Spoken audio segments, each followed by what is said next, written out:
Hello, xin chào tất cả các bác đã quay trở lại với kênh của Văn Hóng Vlog. Mình là Văn Hóng thiếu thịt lợn. Rồi, có thể nói rằng trong vài ngày trở lại đây thì cái câu chuyện mà thịt lợn nó lại trở nên hết sức là nóng bỏng nhỉ.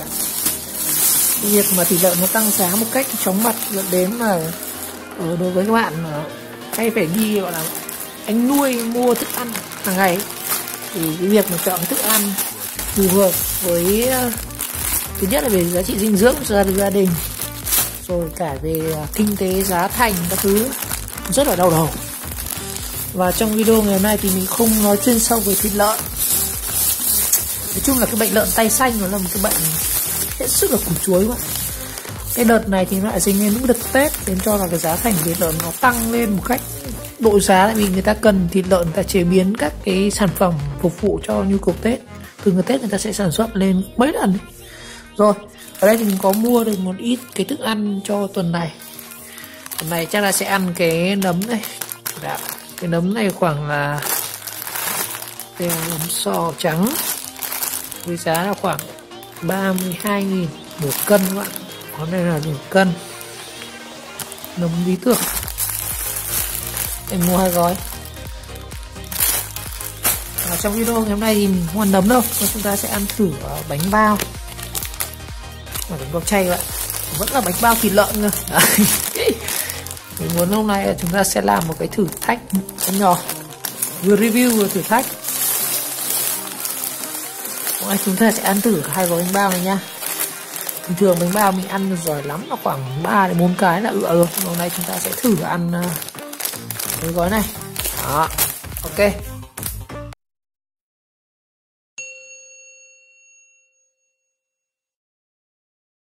Rồi mình cắt gói nấm đi. Hôm nay chúng ta sẽ chỉ ăn cái bánh bao thịt lợn này thôi. Cái bánh bao chay này thôi, này cho thằng cu cháu. Rồi, quay trở lại với câu chuyện về thịt lợn. Thì thường là bây giờ chúng ta không ăn thịt lợn thì chúng ta sẽ ăn những cái món gì? Tất nhiên là vẫn sẽ có rau, có cá, có cái thịt khác. Không có thịt lợn thì chúng ta thịt gà, thịt bò, thịt điểu, cá, thứ chẳng hạn. Thế là có lẽ là thực đơn rất là nhiều chị em sẽ phải rất là đau đầu khi chọn cái thực đơn vào cái thời điểm này. Nhưng mà mình vẫn nghĩ rằng chúng ta có thể chọn sang món rau. Không có thịt lợn thì các bạn có thể chuyển sang là ốc này, ếch này, cá. Nói chung là có lẽ chuyển sang cá rất là nhiều, bao tử cá ba sa này, rất nhiều các món cá ngon. Nhưng mà cái thời gian mà đợi thịt lợn nó bình ổn thì chắc là cũng phải tầm nửa năm đấy các bạn. Sản xuất một lợn không hề đơn giản đâu. Và quay trở lại với video ngày hôm nay thì mình đã có trên tay là cái bánh bao nhân thịt heo. Giá rẻ thôi, cái này khoảng nửa cân các bạn. Mà giá nó thì mắc rẻ luôn. Cái này có lẽ là người ta sản xuất khi mà thịt lợn nó chưa tăng. Mình có mua cái này với giá là đây. Chúng ta xem nhá. Đây, đơn của tôi ăn tuần này này chỉ có nấm này, bánh bao, mực này, bao tử cá này, bánh bao. Giá xíu để hôm nữa mua con vịt về quay. Giá là đâu được bánh bao. Bánh bao won với cái giá là 25.000 các bạn. 25.000 bánh bao này. Chỗ này là có là 1, 2, 3, 4, 4 x 3, 12 cái 25.000. Tính ra là chia đôi ra là chúng ta mua cái này có 2.000 một cái, rất là rẻ. Mình mua 2 gói. Bây giờ chúng ta sẽ luộc thử nhá. Đấy, bánh bao xem thành phần của nó có gì nào. Có bột mì, thịt heo, củ sắn, nước, gia vị, đường các thứ. Cái này không biết là bóc ra được luôn nhỉ. Cái này thì phải hấp hoặc là chiên lại trước khi dùng. Đó. Cái này chắc là mình, hoặc là các bạn cho vào nồi cơm điện, cho bánh vào hấp cách thủy 15 phút. Như vậy có 3 cách chế biến nhé. Các bạn hấp rán này, chiên này, và cho vào nồi cơm điện. Ở đây chắc là mình sẽ dùng lại nồi cơm điện nhỉ. Tình hình là cái nồi cơm điện nó đang còn đầy cơm. Ui dồi, nhà thiếu thịt lợn cơm chả ai ăn. Mình sẽ cho vào cái chõ này. Chúng ta sẽ sử dụng cái này. Đây, bạn nào mà không có chõ thì các bạn có thể đây, chúng ta đặt vào đây này. Ở dưới đây đặt cái bát. Đây, mình đặt một cái bát ở đây. Rồi, các bạn đổ nước vào này. Đấy. Chúng ta cho cái này. Cái này mình sẽ dùng thay cái chõ các bạn. Rồi chúng ta xếp bánh bao vào đây rồi. Đấy, đun sôi nước chúng ta thả này vào là xong. Rồi, và trong lúc chờ nước sôi thì mình sẽ cắt ra cho anh em xem với nhau là như nào.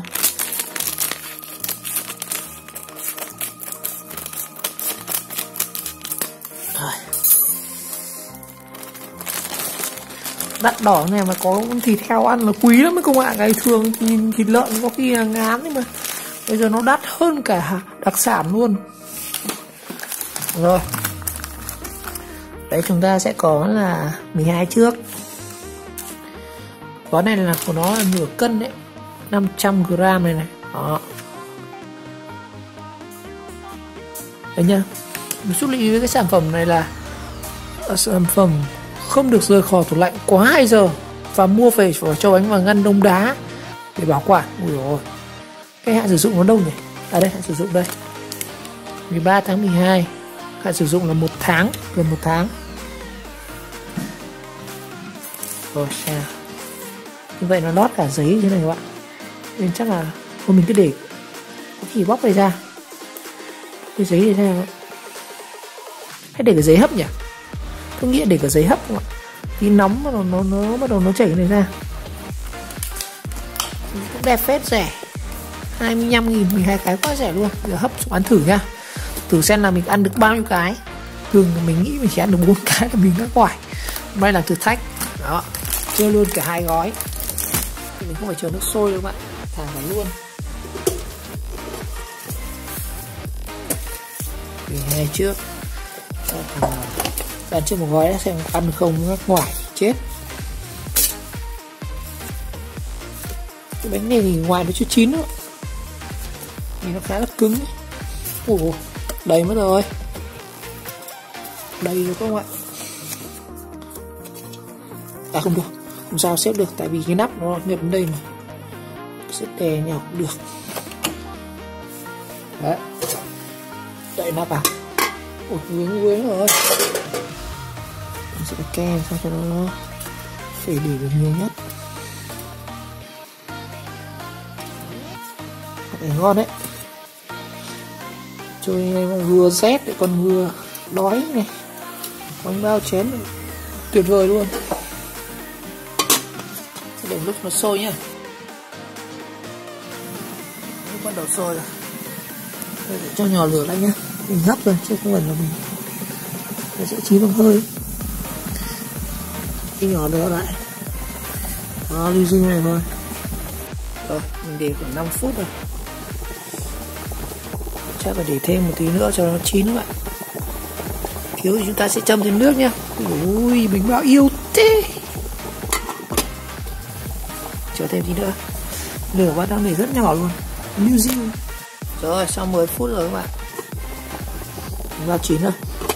Mình sẽ mắc ra thôi, chúng ta ăn thử.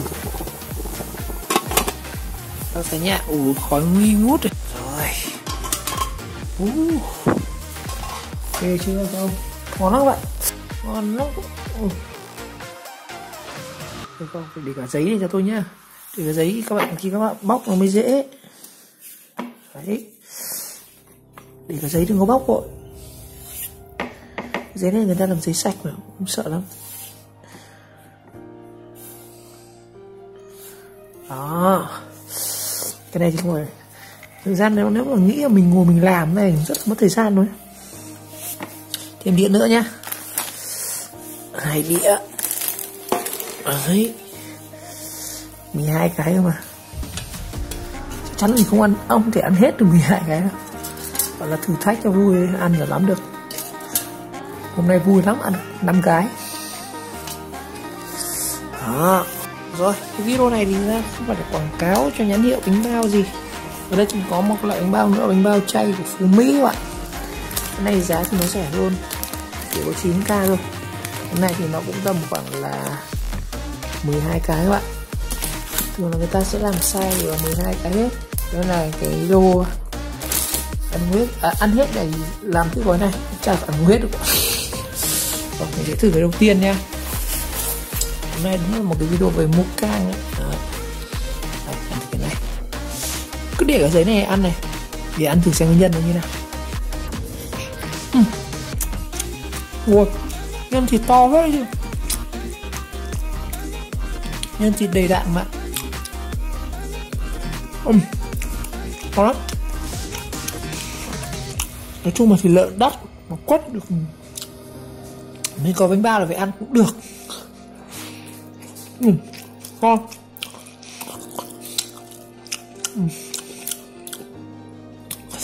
Ngon lắm.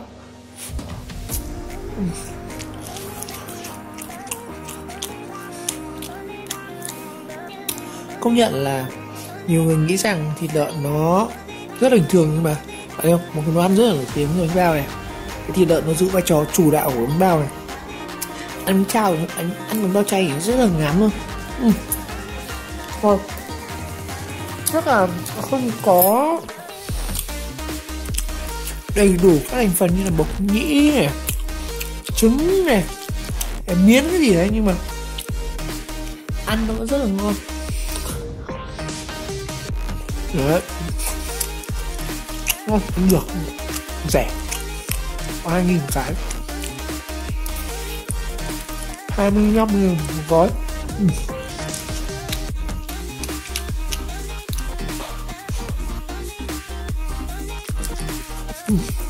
Thịt lợn nó đắt như này, có bao nhiêu thịt ăn ngon lắm ạ, không cho ăn hết được 2 đĩa. Ngon. Ăn cánh hai vẫn khá là sung sức luôn.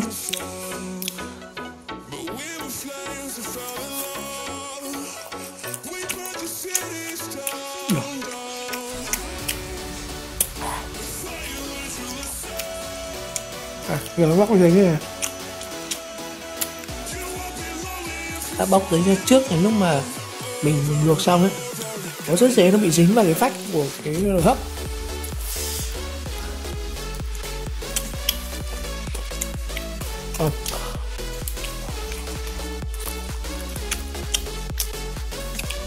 Cái thịt này hình như là nó như kiểu giò ấy.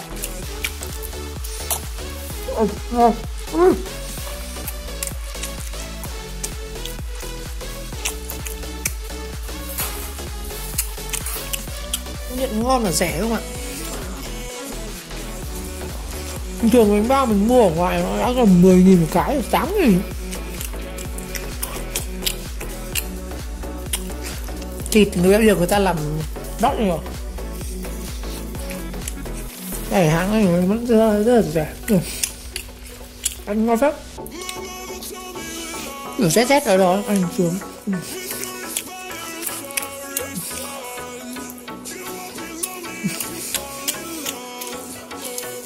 Rồi. Cho ăn cái thứ 5 rồi thôi nhá. Mỗi đĩa là 6 cái. Ăn hết 6 đĩa này, 2 đĩa này xong video.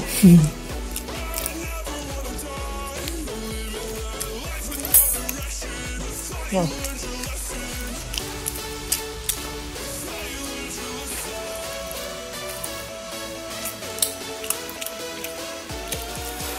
Cái này thì chuyện rẻ.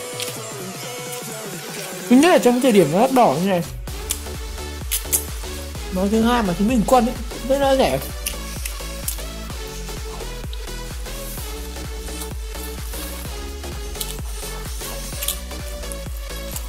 Ăn ngon ạ. Mình sẽ cố gắng ăn hết đĩa này nữa.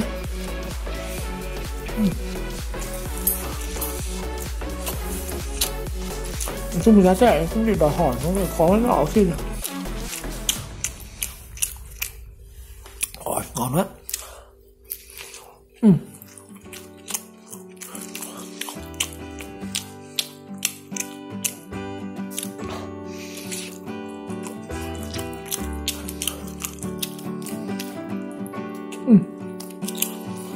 Ngon.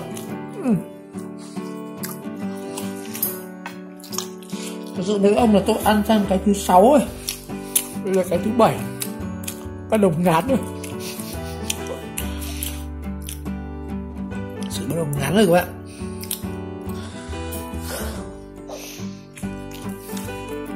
Ông nào mà làm thử thách ăn hết 100 bánh bao tôi phá anh cụ luôn.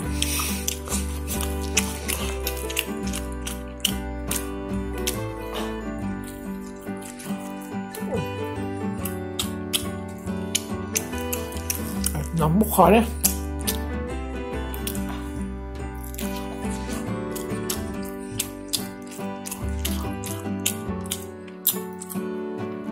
Lúc đầu sẽ ăn thì ngon, rồi mình ăn sang cái thứ 7 này. Đấy à, chắc mình phải dừng video đây các bạn, không thể ăn được nữa, ăn được nôn mất.